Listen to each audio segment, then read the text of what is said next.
My name is Sylvia Banda. I'm the managing director for Sylva group of companies, but I'm here for one company which is called Sylva Food Solutions, because we provide solutions for the nation and as well as for the continent. Sylva Food Solutions was born in 2010 to solve the problems, as I said, for the nation. This was the time when Zambia had a drought, and the following year we had floods. This is the time that we decided to come on board to see how we could be drying the vegetables especially, so that even when they are out of season, the people could continue enjoying the food.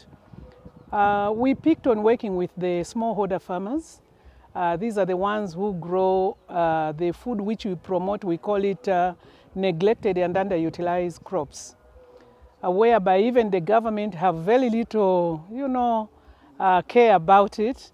But when we started, we trained the farmers to dry the vegetables using the sun, and then we sign the MOU, we become the market, and we buy those products from them.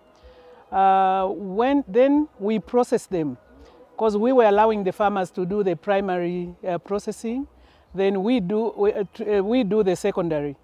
But when we do like that and the package, we sell them in the supermarkets and also in all the leading supermarkets in Zambia.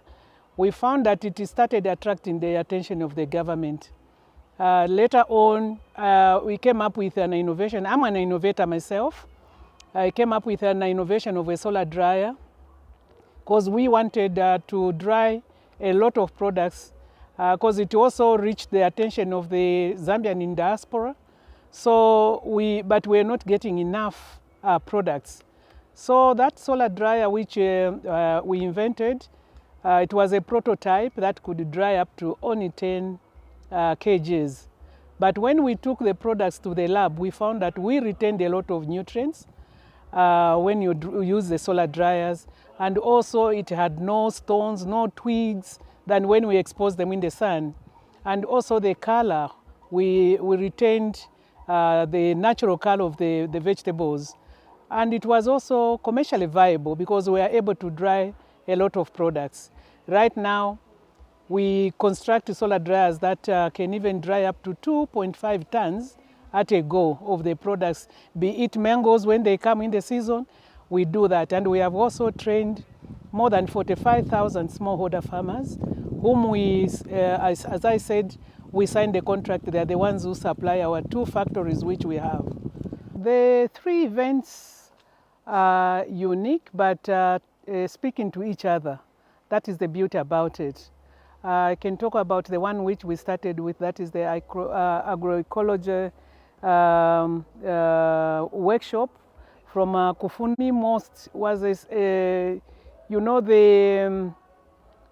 setup of the farmers, and also the processors, as well as the off-takers.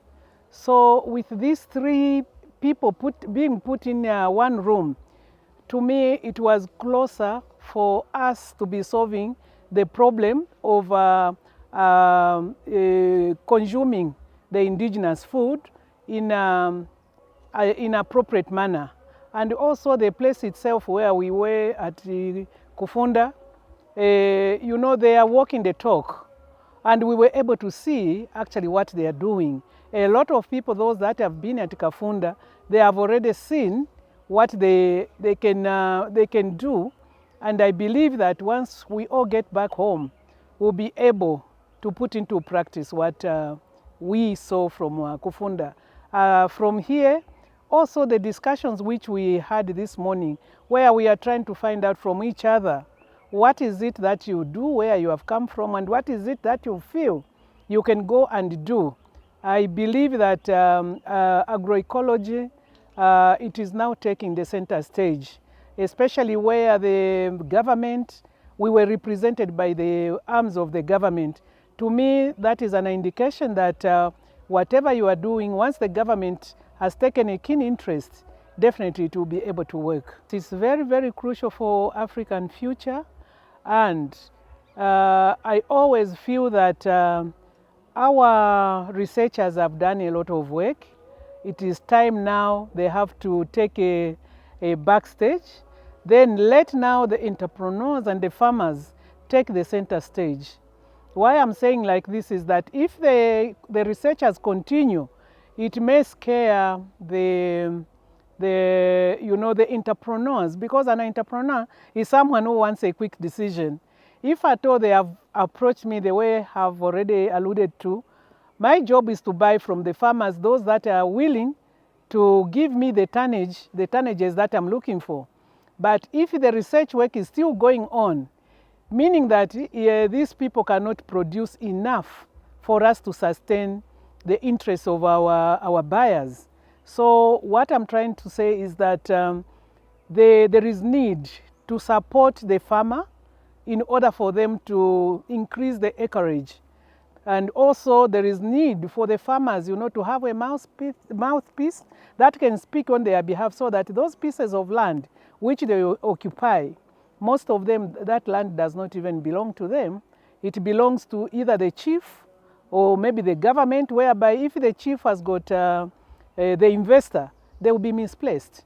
So we really need to advocate for the farmers to, to have papers for the lands which they are occupying. In Zambia, we call them title deeds. The other thing is also to support the processors, those who are processing this type of food. Because just as I said, it's called neglected and underutilized. So for people to understand what is the importance of eating the real food and the GMO food. When you go into the market, I tell the people that I train, when you look around, you sweep your eyes. Any food which is looking down in the eyes, it is good food, it's nutritious. Anything that glitters in your eyes is wrong food. It may not even help you at all. So we really need to encourage the processors so that they pick a lot from the farmers. And then the other thing, we also have to lobby the government. We need a bigger voice from the government to support this type of food. After all, this is the food that is going to save mankind. The final word for all the Africans is that the ecological food is the real food that each and everyone should be proud of to eat, because when you eat it, it is not just about eating, it is your health. If you love yourself and you want to live longer, my word of encouragement is that eat the real natural food without chemicals.